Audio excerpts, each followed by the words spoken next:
Jimmy ജിമ്മിച്ച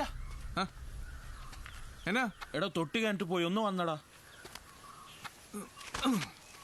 നീ പിന്നെ വാറ്റ് തുടങ്ങിയല്ലോടാ നിങ്ങള്. അത് പിന്നെ മറ്റേ പാർട്ടിയുടെ കാര്യം പറഞ്ഞ പോലെ നമ്മുടെ കാര്യം വാറ്റും തോറും പിടിക്കും, പിടിക്കും തോറും വാറ്റും. തൊട്ടി ഇവിടെ ഇരിപ്പുണ്ടല്ലോ. നീ അതിനകത്തേക്കൊന്ന് നോക്കിയ. അയ്യോ പാമ്പോ എടാ. ഓ ഇത് കിടില സാധനമാണല്ലോടാ. അതിനെ പിടിക്കാനാ എന്നെ വിളിച്ചത്. ഇതിനെ പിടിക്കാനാ? എടാ ഇത് അതിന് ജീവനുണ്ടാ. പിടിച്ചിട്ട് വാ ജിമ്മിച്ച.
ആന്റി ഞാൻ പേടിച്ചു പോയി.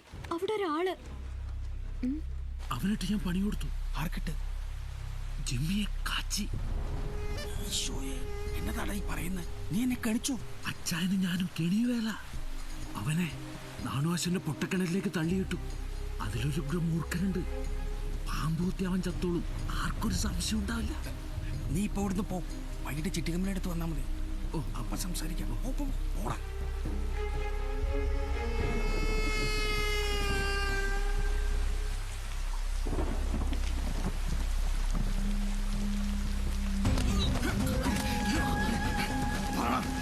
ആരെന്നെ കൊണ്ട് ഞാൻ പറയാം.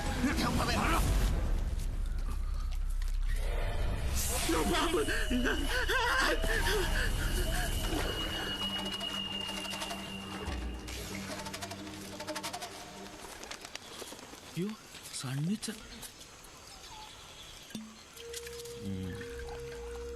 ഇതങ്ങോട്ട് പിടി. തലവെള്ള വിരലേ നിന്ന് കത്തു. എന്തോ ഏനക്കെടിലാണല്ലോ സണ്ണിച്ചത്. ഞാൻ കുടിക്കാമെന്നല്ല, നിന്നെ കാണാൻ വന്നതാ. എനിക്ക് മരിച്ചാൽ മതിയടാ. ഞങ്ങളുടെ കൊച്ചിന്റെ കല്യാണം മുടക്കി അവൻ. ആ കാവാലത്തെ ജിമ്മി. ഞങ്ങൾ 3 ആണുങ്ങൾ ജീവിച്ചിരുന്നിട്ട്. തേളെ, നിനക്ക് എത്ര കേസുണ്ടടാ? നീ ഇനി മാറ്റണ്ട. മൊത്തം ചെലവ് ഞാൻ എടുത്തോളാം. അവനിട്ട് എന്തെങ്കിലും ഒരു പണി, ഒരു ഇരുട്ടടിയെങ്കിലും.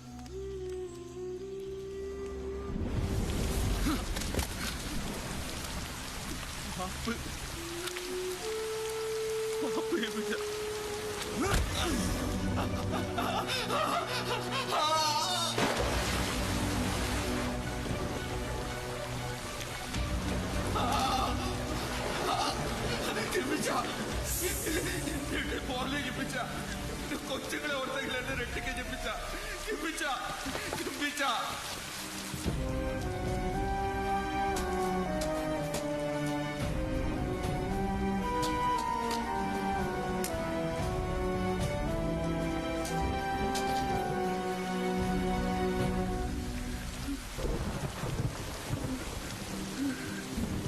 മൊത്തം വന്നാണോടി?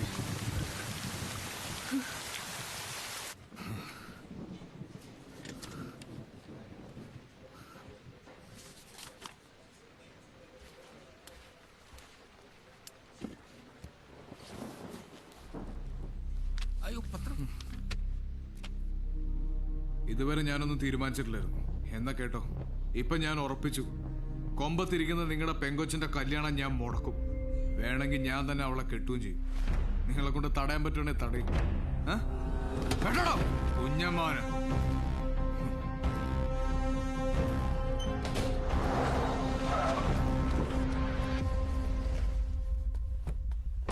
നീ കേട്ടാ? അവനെ ആ ജിമ്മി വെല്ലുവിളിച്ചേക്കണ്. ഇനി ഇവിടെ കല്യാണം മുടക്കുന്ന. ഇവളുടെ കല്യാണം ആരും മുടക്കിയതല്ല. ഏതോ പെണ്ണിനെയും കൊണ്ട് ആ ചെറുക്കൻ ഒളിച്ചോടിയതാ. ചോദിച്ചു നോക്ക്.